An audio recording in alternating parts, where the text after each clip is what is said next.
Speaking freedom, giving you the answers to be free. Be free.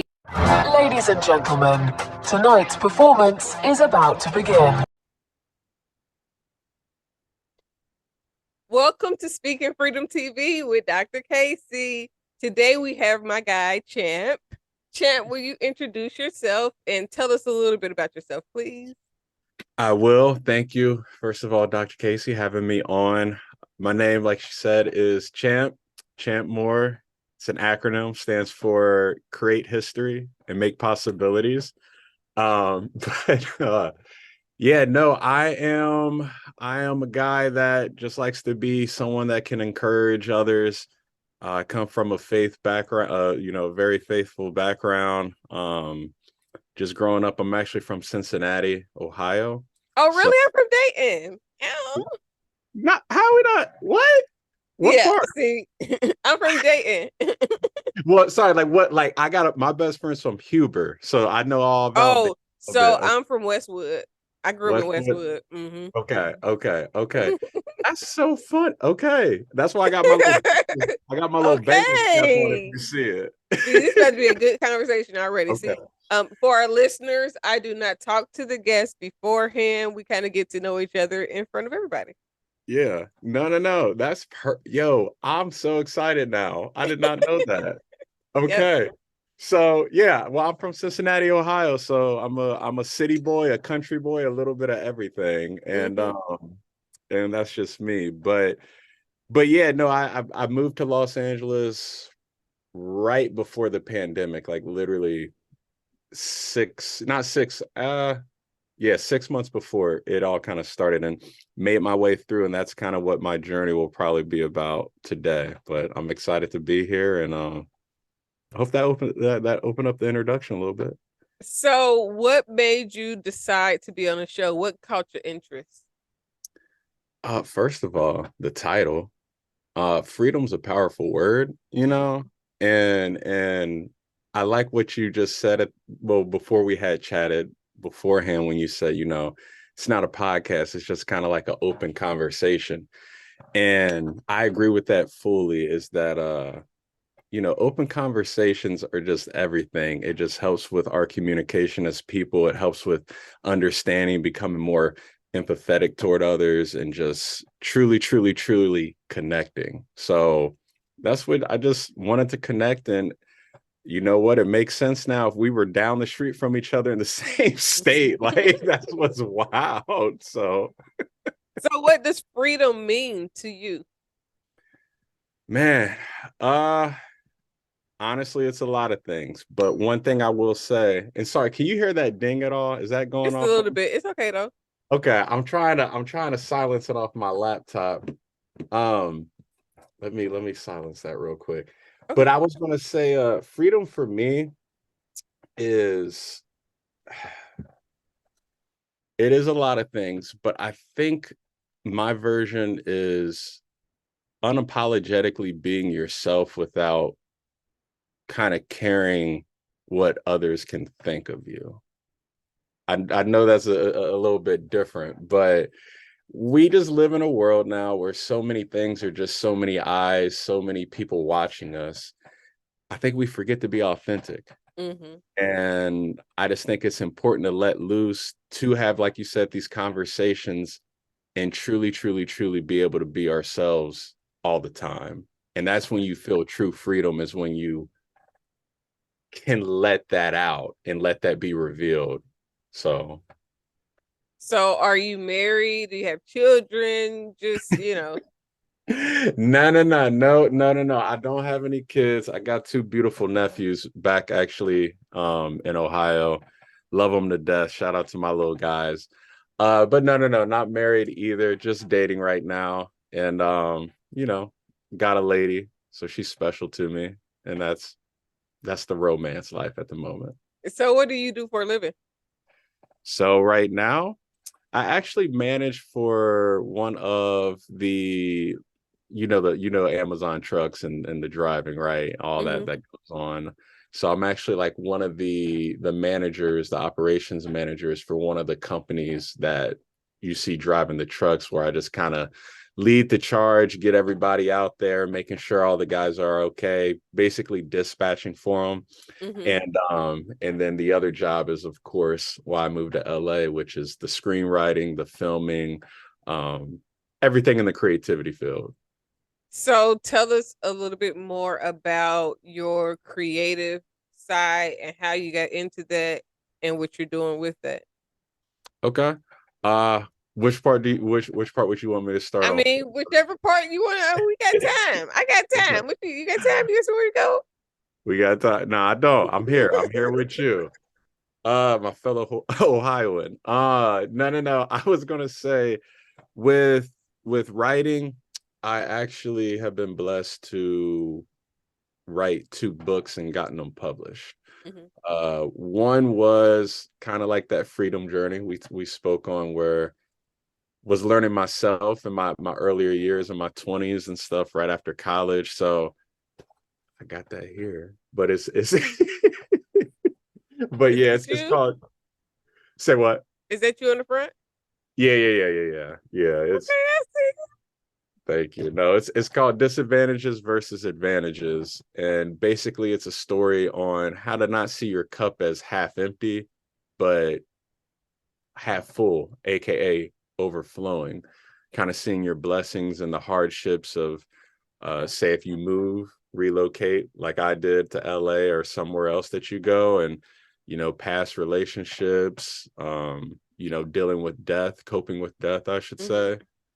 So all those things is kind of like a self-help book that I wanted to give, and I interview other people because obviously my story might not relate to yours, but if I interview somebody else that you might relate to, next thing you know is we're knocking out 2 birds with 1 stone, and you have that.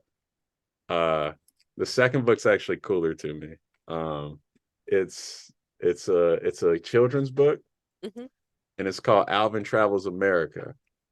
Now, what are you still in Ohio right now, or where are you looking? No, I'm in Atlanta. I have not been in Ohio for 23 years. I went to Oh, the Army when I was 17 and I never looked back.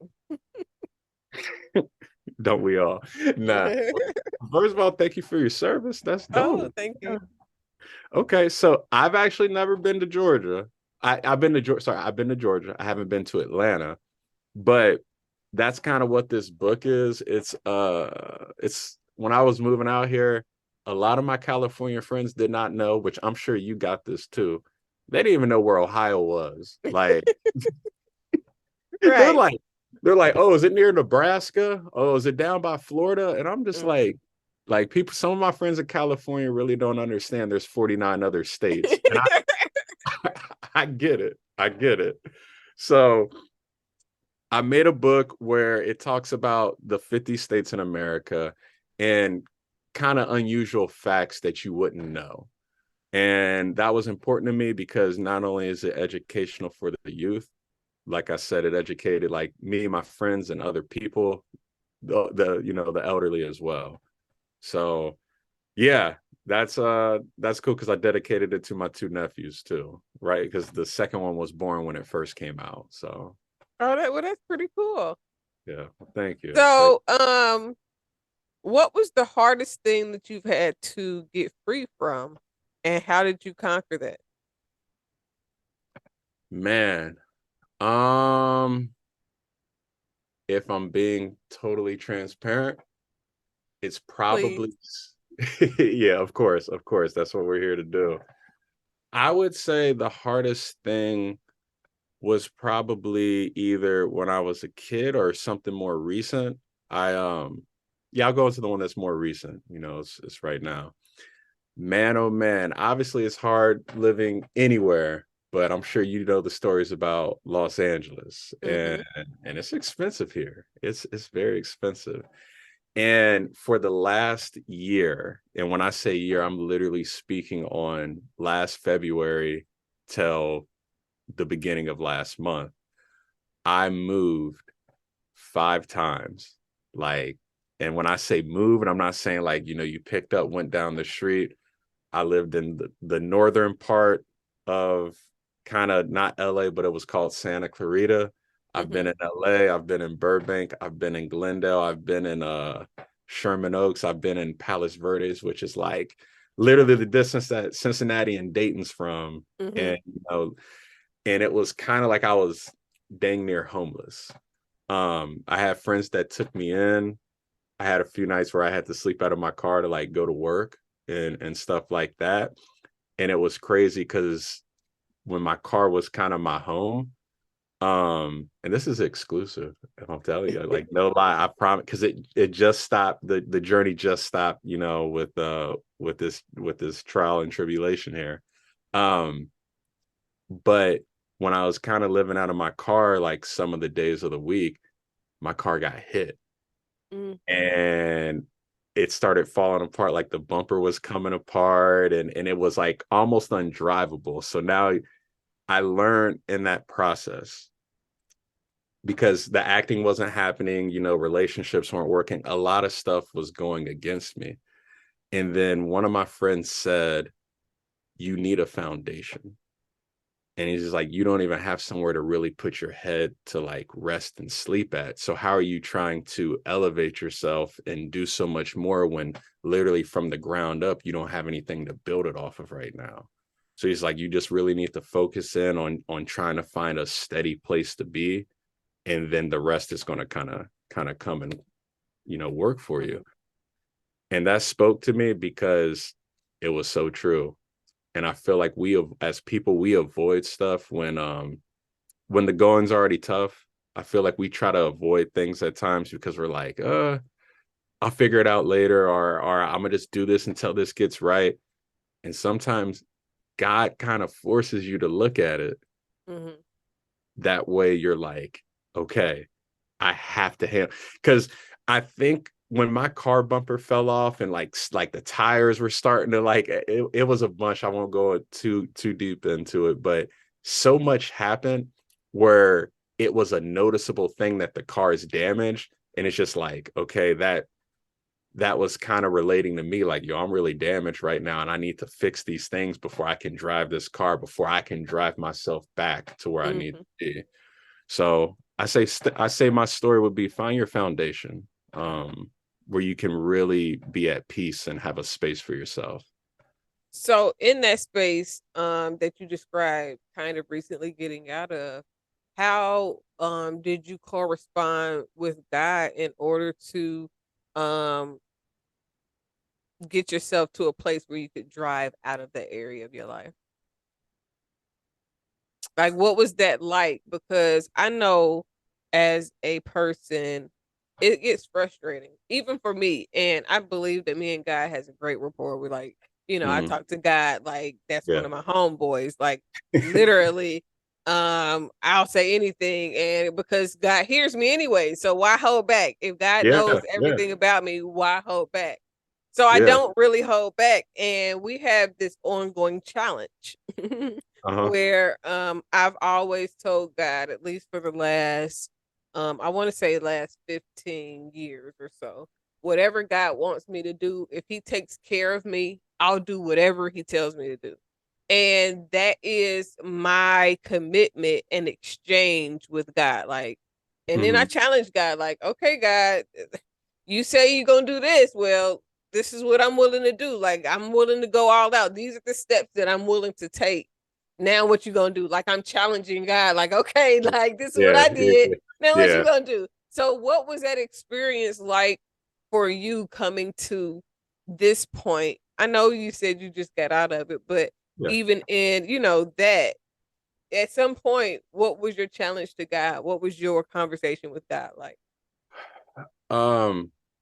And it's kind of is, and thank you for sharing yours too. Like that's so true. And it's real. Like, we're supposed to look at God like he is a homie, because that's what he's our father. Like it's a true relationship. I would say with any true relationship, like I've been mad at my real, father. So I was mad at God. If I'm being honest, I was just like, what do you have me going through right now? And I think it was not even, why do you have me going through this? It was like, why at this point? Because it's like, I had been in LA for a couple of years. other things are already not happening as I wanted. It's like, why are you adding this on top of it? And I think what I realized, he was showing me a lot of stuff before this even happened, and I was ignoring it. Mm-hmm. Like it was on me, and it took him slowing my roll so much of like, all right, dude, I'm a pop the tire. All right, Mm-hmm. cool. I fixed the tire. I'm gonna keep rolling. All right, dude. Like he was trying to get your attention the whole time and you wasn't yes, paying no attention and you wouldn't yes, listen. exactly. And I just was like rolling about it, literally driving by it. And then it took the bumper and it took the car. Like I have a push to start engine, and it literally one day it wouldn't stop. Like it wouldn't turn Turn off. off. I was just like, oh my gosh. I was just like, I've never seen this before. I'm going to my dealer. They're like, we've never seen this either. And so that was the moment when God was like, all right, if you want to keep running, I'm gonna keep this car running. And Mm-hmm. then once the car stopped, I was like, oh shoot, this is him telling me like, you need a breather for yourself to reflect, listen to me, and let's make time to figure out what your steps are, what you need to do, and let's get you to the right place. And I feel like you probably know this too. We still ignore God at times, like even after you get through your storm. But when I got Go, through that, go ahead. I'm it's like sorry. oh no, you're good. No, no, when I got through that, I kind of told myself, you know what? It's a rewarding feeling because it's like, you can get through anything with God. If Mm-hmm. you really just reflect and listen to him, and like it could be trash of a situation. You can talk to your friends about it. You can be mad, you can mope, but he does still have your back, even when you're just like, what are you doing right now? So yeah. It is so crazy to think some of the things that we go through are really just a matter of us not paying attention or not noticing when God is speaking to us, not noticing hold on one second. Yeah, you're good. Not noticing when God is trying to get our attention and the because God will literally keep warning us and keep warning us or showing us. I don't always Mhm. want to say warning because it might not always even be for something bad, even with good things. He could be leading you or trying to lead you, and you'll Yeah. be totally like, well, all in your own, mix or whatever. So, I just really commend you for even knowing and realizing that God was, trying to get your attention for a long time and it was more so you. Now, how we Yeah. become open to receive whatever God is trying to get to us is really individually based and subjective, but a lot of people don't even come to that realization that God Mhm. is, that they're ignoring God versus having that um kind of grudge about whatever it is that they're going through. Yeah. So, um, how has the struggles that you faced so far, how have those things changed you? Oh man, there's 100 answers. I would say patience. I'm not a impatient person. I'm like, and obviously I think you would be too, because like you have a podcast, like you have to have structure and be organized. And I'm like a very detailed person. And that comes from like my football background. Uh, and I think I'm learning that if, you know, a bump comes along to my schedule or something else happens, like stay patient, don't get up in a fluster about it. And when you give patience toward things like that, and then people, because you never know what people go through. Like, people would have never known my situation, people wouldn't know yours. And it's just like, they could be going through a lot. Maybe they're dealing with this, maybe they're dealing with that. And if they have a nasty attitude, they could still just be a nasty human. Yeah, just a nasty. Yeah, they could be, but you're like, they got to be going through something maybe, and I'm gonna give them that, that time and be empathetic toward it. And you just learn at the end of the day, it ain't gonna bother you in 5 years, 20 years. You're gonna forget I about it. don't I don't think that most people have reached that place of empathy within themselves, like for Mm-hmm. themselves.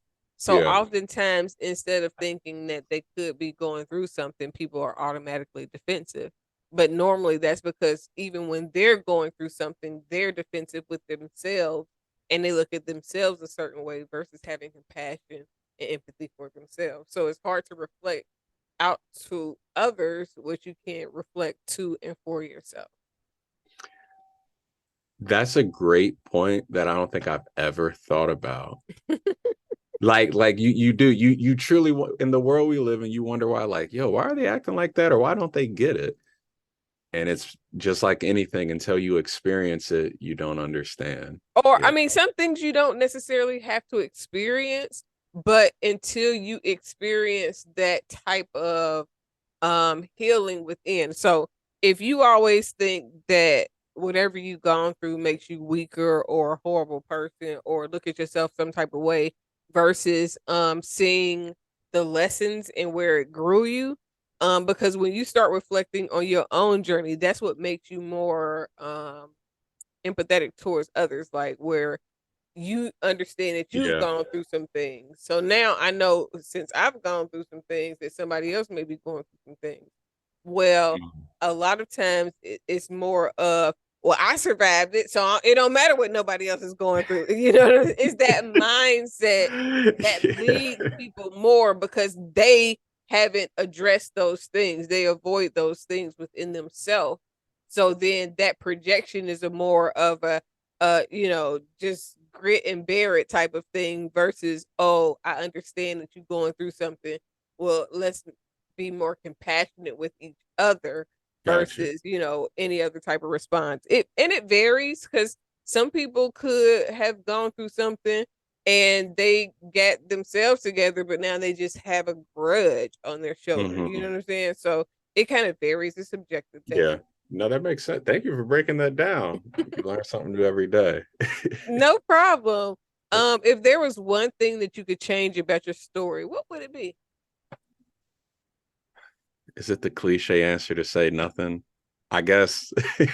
No, I not if you tell me why. And this is tell me why, and I'll tell you the reason why I'm okay if you wouldn't change anything. Obviously everything happens for a reason, so I Mhm. won't give you that answer. Mhm. But I'll tell you, I was at such an unhappy place, like in my own spirit, that I literally, this is the funniest part. I wrote another book because in like I told you, it was a year, but I took a month to have a prayer journal. Mhm. And one of my friends is he kind of came to God, during the summertime, but he said he didn't know how to pray. And that's understandable, like some people, and I always say there's no such thing as a bad prayer. And I wrote the prayer book to help people who maybe didn't know how to pray. So I actually journaled that whole month that all the car stuff happened to me. And I really learned something new within myself every day. Like, cause it's a diary. Mhm. And I'm it's just like a cool thing to kind of put it down on paper. And now I'm looking back at it because I'm editing it. And I was just like, man, you was going through it, dog. And you like, it's like, and you had to grow up. Like you had to figure out how to do this because your dad's back in Ohio. You had to learn how to, take the car and do okay. And it forced me to take care of, what I couldn't, I had people that were there for me, but like I had to be there for myself. So I think everything was like a growing process, and it was just like, you got to do this. It's either now or never kind of thing. So that's why I would say I wouldn't. If anything, I say I hope I found a place sooner. If you need an answer, Right. but Okay, so the reason why I said it's understandable if you wouldn't change anything is because what I've come to learn is that if you change even the smallest thing, it can change everything. And if you've gone and tried to at least grow and heal from the things that you've been through, then unless your life is like totally bad, like if you would have done one thing different or that thing that you might want to change, your life could either be on a more drastically better end or drastically worse end. But if you've come to a place where you're excited about where you are in life and the possibilities, because sometimes we may not be exactly where we want to be at that moment, but the possibilities are there and everything is kind of working together in order to propel us to where we need to be. So, it's just so many facets of one understanding, but then two really allowing us to grow through those moments because it's hard to want to reflect when you're going through so much. But as you um get to a place to where you want to be, you start to see it developing, like growing Mhm. before your eyes. And there's so many possibilities again that can be available. And all it takes is for one thing to happen in order for life to drastically change in your favor. Yeah. Yeah. So my next question is, Yeah. how was it to move so far away from home? Because I think that's one of the hardest journeys, um, is to live away from everything and everyone. Yeah. Hmm. Yeah. It's still an adjustment at times. Like, if I'm being completely honest with you. And what I mean by that is when I first moved, my brother had my nephew. And it sucked for me because obviously I wasn't going to be around my nephew as much as I would have liked. But what was cool is he kind of filled the shoes of me, like my little void. And my parents are just happy because they're in grandparent paradise and stuff. Um, but yeah, that was one thing and that's still like a tough adjustment, but it's great when I go home and I see them and I get to hang out with them. But I would say you miss your friends, you miss things, but I love Cincinnati. Like I really do. That's my place. But there was a lot of things I needed to learn and grow up from. And I always like to say, like, I do love home, but if I have an analogy, it's like you can't heal in an environment that you got sick of kind of thing. Mm-hmm, mm-hmm. And you outgrow stuff. You do outgrow some people. And I'm just such a wild, free butterfly that I needed to see something. Hi, I'm Kaci, Dr. Kaci.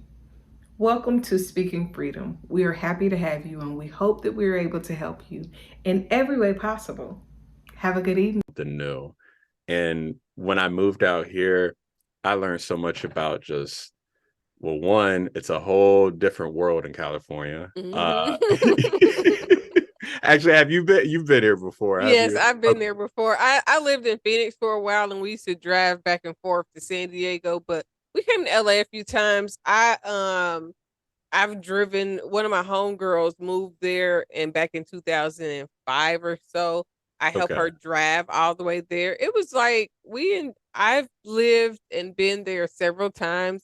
I like LA. I would actually like to get a like a small home in California. It would have to be like a mobile home, starter home type thing. Yeah.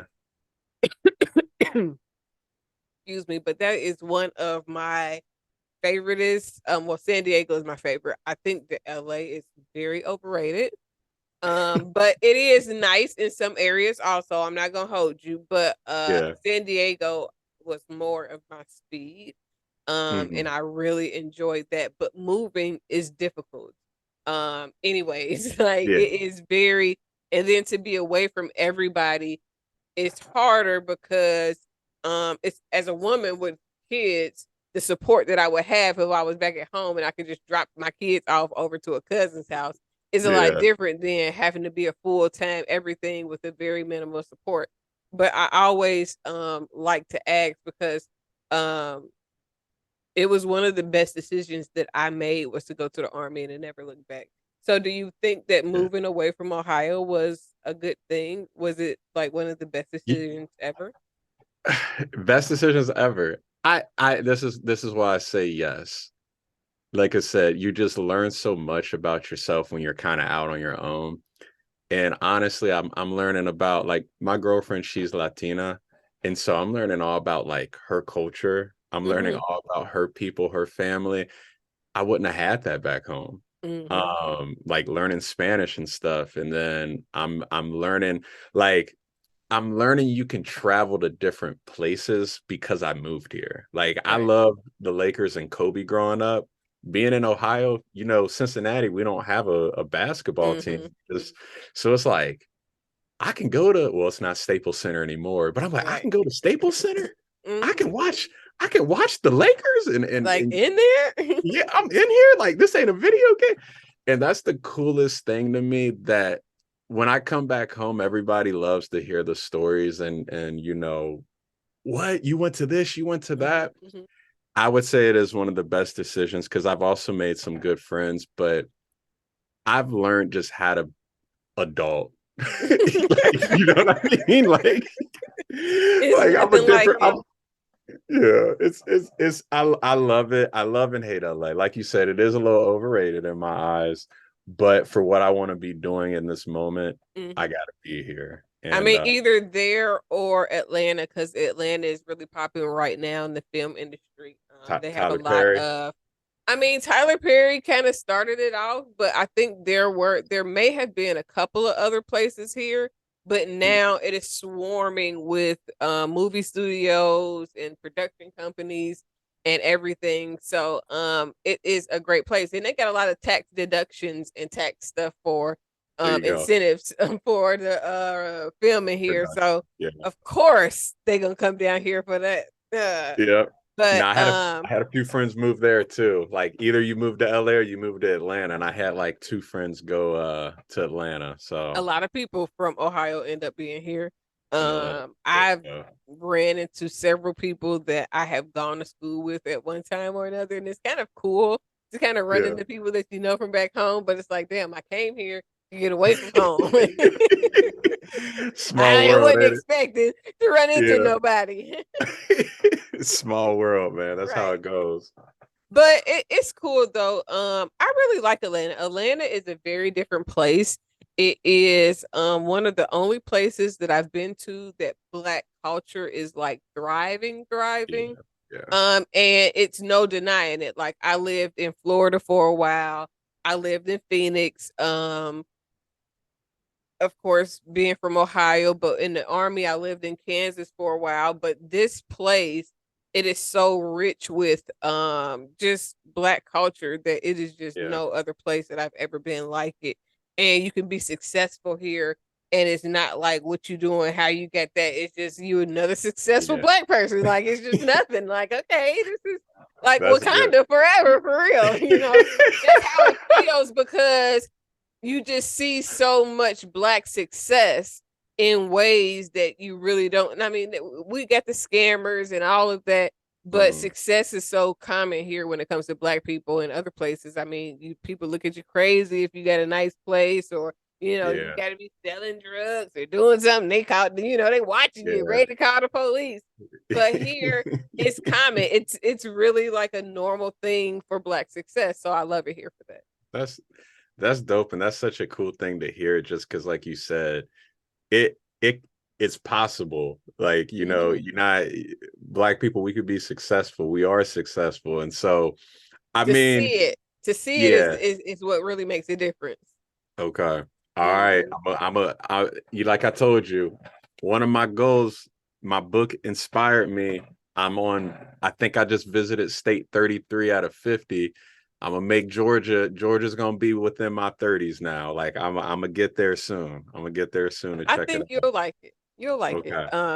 I love it. I see myself having places, other places, but this is where I want to always be home. Um, okay, so tell us about your podcast, because you've already told us about your books. Okay. So the podcast it's called Keeping It 1000.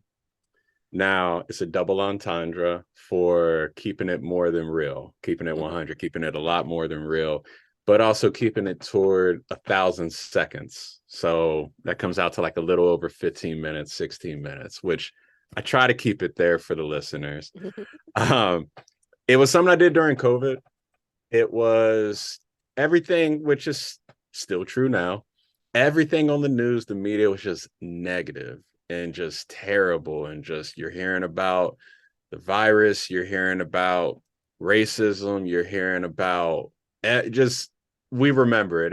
It's going on. Well, what are we in our senior year of COVID right now? So yeah, it's coming up next week. Is like 3 years ago, right? Okay. So I got tired of it, man. Just like anybody, and I try to keep my mind fresh, healed, and good to go. And I created the podcast to kind of talk about positive things and express my faith a little bit, but like I said, just bring some light. And I started to do it kind of for myself, therapy sessions, posted it, got great feedback. People started to listen to it, and I didn't know people were listening because I had stopped for like a couple weeks, and then people like texted me or hit me up, hey yo, where's episode 10? Where's this at? Like we're looking. I was just like, oh, y'all rocking with me? Like, that's pretty cool. So I kept it going, and it literally was a thing I was thinking to do as a bored hobby during COVID. And it was just like, you do enough creative things, why not just add this to the pot?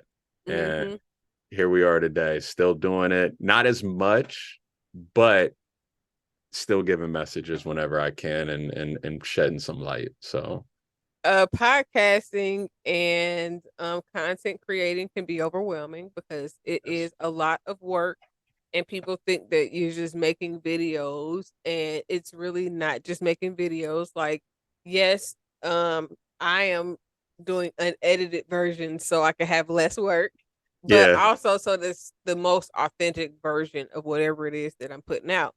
And it's a lot of work. And like I had to just redo my schedule. At first I had it where I was getting interviews every day, but I was overwhelmed with the amount of response that I get because I'm like, wait a minute, I put every day, but now I need to kind of critique it a little bit because I'm having an interview every single day and I wasn't expecting it. But it's good because I'll have content long term.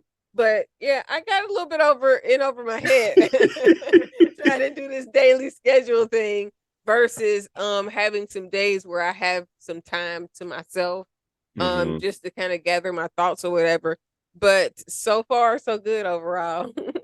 Well, good. Yeah, good job. Because I learned that is the most important thing with podcasting, man. It's just like having your schedule. Like I was only doing it on Tuesdays and Thursdays. And then it's kind of like you said, you pick up on it because you catch fire and you're kind of like, okay, I got this down.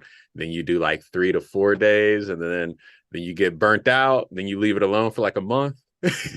Well, listen, I on Speaking Freedom TV, the original episodes were me just talking about different subjects, and I am on season 17 currently. Matter of fact, I have to post it as soon as we or my episode for today, as soon as we get off. I started doing every single day for the first year. I did every single day I posted, and I was really just trying to see the number wise, like what the reach could be. So I ended up reaching like 1 million plus viewers, which is pretty cool. But I have like 17 seasons of content. So because when COVID started, I used to type a lot. Like I've been on Instagram for about 7 or 8 years, and I used to write a lot of long captions, and I used to rhyme a lot in my captions and all of that. And so I was like, okay, so I don't have time to be sitting writing all the time. I have other things going on. And so I started doing videos, and I would just record myself. Like if I was driving or sitting here thinking about something that was just overpowering, or if I started commenting to myself about whatever it was, and I was like, okay, it's time to record. So I have like I've had like, I'll say probably about 700 videos of content that I've been putting out. And I am down to the last 4 seasons that I'm creating. So I'm just trying to get these last 4 seasons over, and hopefully I'll be able to begin to release these episodes for the new shows and get away from, because I'm having to go now. I had to go download everything from my iPhone, put it on the computer, then kind of Yeah. listen to it a little bit so I could title it. And Yeah. now so I'm starting to use that. Have you seen that Toonly thing? It's like an animation thing. So I'm using that. Uh-uh. And I was just taking the raw episodes and just putting it through, and it was cool, but then I say a lot. And then, I'm trying to, so now I didn't get myself to editing the episodes now. So I just put overworked myself. Really, I should just left the shit alone the way I had the shit and just let it go. Now I'm too deep, and I'm trying to do the animation, which the animation part is cool. But what's slowing me down now is that I am going and I'm editing. So I might not edit no more of them. I might just leave it raw and uncut, Hey, and then you just got to get what you're gonna get, hey. because So two things for you. Funny, first one, you are the Lil Wayne of podcasting to say you had 700 episodes and you ain't put nothing out yet. You just got, how he just used to have music on music on music stacked away like yeah, 15 yeah. Yeah, you the podcast Wheezy to have all that. Listen. And then number two, part of the reason why I named my show Keeping It 1000 and like saying I'm keeping it real. So if I had any mistakes, it's authentic to leave it, because we're human. You know what I mean? Right. Because I say a lot too, not like it's a fill-in word, of course, but literally I'm trying to think of a great response. And I was just like, man, I'm gonna be editing for until 5 a.m. I'm out here like, welcome to the show. And Listen, oh my God. When I tell you, like, I enjoy editing, but it's so much that it's like I can't sit still long enough to edit all that stuff out. I need breaks. I'm trying to get up. So I'm not doing it because I really don't really feel like taking all of it out. I mean, and in some instances, it has been good because I've taken that where I've kind of stumbled on my words or something like that. But these shows are all gonna be unedited. I'm not doing this shit no more. Okay. Because listen. Yeah, that's a bit much, because I feel like what we've been on for 50 minutes so far. Yeah, that's and editing. So editing takes double the time that you're actually doing of the content. So if we've been on here for 50 minutes, that means the editing would take about 2 hours. Yeah. I just can't sit still that long to listen to us talk for that long. And I'm totally over that part of it. And then, the only good thing is that I'm listening to what I'm saying, and but I just did it. What it is that if I would have downloaded it, edited it when I was first listening to it to give it a title, then I feel like I'm doing double. Now I'm doing triple work because I had to download it. Then I had to listen to it. And it's just too, I'm tired. I'm over it. Hey, so I'm gonna end that portion of my show with 23 seasons. And I won't be doing that shit no more, okay? Because I am overwhelmed and overworked right now by my own shit. Now, I did it myself because I could have just let it the way it was and just kept on putting it away.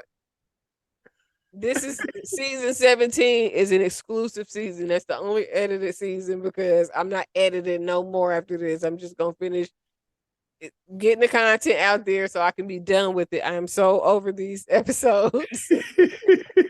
I feel your pain. I don't know how you did it this far, so I will never ever do that again. I never recommend to store up not that many episodes.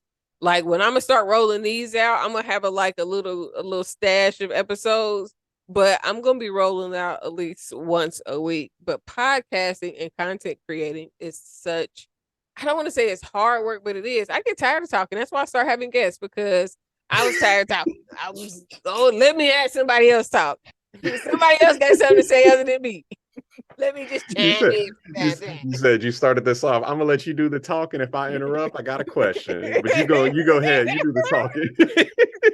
Hey, what did I tell you? This is a conversation. I mean, I do have some questions just to keep you engaged, but I'm just a facilitator. I'm just a commentator on this here conversation. This is all about you, baby. It's all about you. You got to figure it out. You got to Hey, figure it out. hey, and it's better when I'm on with people that have podcasts because they know how to hold the conversation and make sure they're really engaged in it. I had a guest the other day. I don't know if I'm gonna even air the episode because it wasn't really it wasn't given. Yeah. No, that happens. That I think that's good too, because it's like, man, I'll give you a quick acting lesson, if you will. So there's this thing we call bridging when you have like a partner in the scene, whether that's whatever role, but you're acting with somebody, and it's just like some actors will give you a lot, some won't give you nothing at all. But it's almost like you're a coach with a player. You're still responsible for bringing the best out of your partner, and you're bridging the gap of like whatever emotions. And so whenever I had people like that podcasting, when I was just like, man, they are in my head, I'm listening to them, I'm zoned out, like they are giving me nothing right now. And I'm like, how do I make this interesting? And then I might cut it.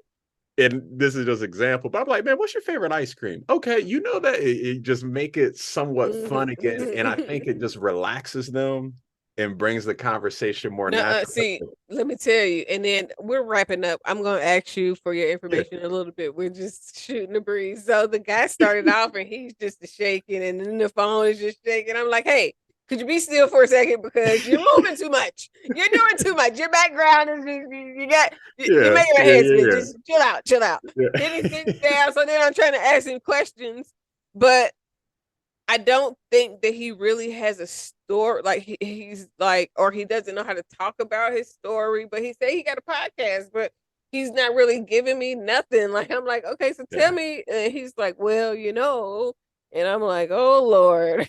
Okay. Hey, you made it through. I did, and I'm very appreciative for him because it was a good experience of when I have to really decide, is this episode going to be kept and aired, or are we going to skip right over it? Like I don't know. But it really wasn't bad. It wasn't that it was bad. It was just he didn't really have a lot to say. Like it really was no story that I was trying to, like, okay, give me a little bit more now. And he wasn't giving, but I appreciate your ability to give storytelling, and make it interesting. I appreciate. Yeah, I never want to put a fellow podcaster in a nightmare. Like oh my God. That's why when we talk, you know how I kind of giggled when you asked me the question about have you ever been on a podcast or anything? Because I knew why you asked that. And I laughed. I said, yeah, I've been on a lot. And I'm in my head thinking, I was like, man, she must have just got off a bad one. Like, that must have been what just happened for her to ask that before it even started. I mean, well, because like, I think it might depend on what type, like, because some people say they have a podcast, but they just on there shooting the breeze about nothing, and they just talking about nothing. And then some people have more structured podcasts where they're or they've experienced being on structured podcasts, because I've been a guest on a lot of podcasts, and sometimes you get a pre-show, sometimes you don't, but it's really about just having a conversation. And the best podcasts that I've been on have been when we had not talked beforehand, and we're able to kind of let the conversation build, because when you talk beforehand and you try to come back, then it's like you're trying to, it's a structured conversation. You're just going rehearsed. It just doesn't feel natural, even if you because you've already said the things that you were going to say, and I don't like repeating myself. You and me both, girl. You and me both. Listen, I don't like repeating myself, so I'm gonna get frustrated because I just told you this when we just talked, and you should have just waited and asked me this on the show. Yeah. So But this is my journey. This is my portion of my journey. This is like, it's a journey to freedom. We are talking to Chip about his journey, but my journey with podcasting, because this is my journey to freedom. Literally, I have struggled with wanting to podcast and have my face on the thing, and just what my next steps would be, because I've been doing this for a long time. I started in 2010. I did a few little shows, but I had babies and just life was going on. So I kind of had stopped for a minute. And then when I started releasing those 700 and something shows, it was really because like when Nipsey died, along with a whole bunch of other people, it was like, okay, I don't want to have a whole bunch of content and then my kids gotta release it if something happened. Like, why am I sitting on it? Like, just put it out there. So it's just out there. Don't just hold it, like you said, don't be like Weezy and just have a whole bunch of shit. Like, if ain't nobody heard it, it don't exist. So I just decided to start putting it out there. But then, like, just a couple weeks ago, I was just like, okay, so what am I doing next? Because I know I don't want to keep editing podcasts. Okay. I know I don't want to do that. But how do I move forward? And I was just like, okay, I'm talking to my cousin, and he's like, well, you should get somebody else to do the interviews. And I'm like, no, I'm a life coach. Like, this is like, that'd be like hiring somebody to replace me to be me. Like, I'm not doing that. But I was just like, well, maybe if I have people on, then it'll be more of a conversation and it'll be a little bit better than just what I've been doing. And it is. I like it. It's enjoyable, and it is allowing for me to open myself up a little bit more socially, because I've also struggled with wanting to take on one-on-one coaching clients. But I think that this gives me a nice feed into bringing in one-on-one coaching clients, because I'm not coaching you, but us talking about your story allows for us to communicate. And if I have any helpful tips, I definitely give them. No, I mean, you kind of did when you were talking about, why some people might not relate to what you go through, and you gave me many different perspectives on it. And so I heard the life coach coming out. Okay. You good. I got it. Is there anything else, any final thoughts that you have? And if not, please, or if so, please share your contact information so people can follow you. Yeah, for sure. I guess I'll say I'm Champ Moore. It's at Champ CHAMP _MOORE on IG and pretty much everything. My marketer is my cousin. He runs my page, so he does all that for me. But what I'll leave you with is, honestly, man, I always like to say, God will never steer you in the wrong direction. A GPS, if you turn left when you were supposed to turn right, the GPS doesn't say, hey, stupid, you took the wrong turn. It turns you back around to take that right turn. You know what I mean? It just says recalculating. So if I could leave you guys with anything, it's just keep driving the way you got to go, and eventually you'll find the right road. I just want to notice and put it out there that your voice changed drastically when you get very into your final statements. It was like, okay, you had that like, it was, I just wanted to point that out. I noticed. Well, it's because I never want to give information that wouldn't be helpful for me, so I really think about it and I make sure it makes sense, because you almost have like a radio announcer type voice. Oh, well, thank you. I've heard that before. That's why I kept the podcast going, because obviously with acting, I got a range of voices, whatever. But one of my homies was like, he said he listened to my podcast. He said, bro, I ain't gonna lie, like, I thought you was in the car with me. He said, your voice is just so natural that, like, I just thought it was you talking for 20 minutes. And then my mom. Do you talk for 20 minutes regularly? Honestly, I used to. I swear to you. Wait, that long sigh was like, yeah, sometimes. I can when I'm passionate, but my girl laughs at me because she'll be like, man, you don't really like talking to people a lot of the time. And I'm like, I'm so weird. Some days I can, and some days I'm like, man, get out my face. Just out And of so, it, yeah. so yeah, I can. But most days I kind of I keep to me too. I'm like you, like where you said you trying to be better socially. Like I'm Mhm. great, but the acting is there a lot of the times. I want it to Mhm. be more authentic. So, Yeah. but no, And that can be thank difficult. It just, especially because you're in a new place. It's not like you're back at home with people that you've known all your lives. oh, I'm And a crazy. lot of times, most people are around people they've known all their lives. So of course, they're going to fit into those social environments a little bit different, Yeah, or more, because it's people that they know. So it's not like us where we're transplant somewhere else and trying to get acquainted with the environment and be comfortable and feel protected and safe and all yeah. those other things in addition to connecting with people. So I get it. My literally one of my best friends visited here not too long ago, and my lady had met him, and she was just like, you're a different person when you're around your, like, she's like, you're talkative, you're just so happy, you're this and that. And I was just like, you're comfortable. It's like you said, you're comfortable, you're familiar with it. So Yeah, and yeah. it's different. So and but if there was a struggle with moving away from home, especially being far away, where you can't just drive 20-30 minutes, because if I lived in Cincinnati, then it'd be one thing, or Yeah, lived in Kentucky. If I lived in Lexington, it's you can two still hours do it. away.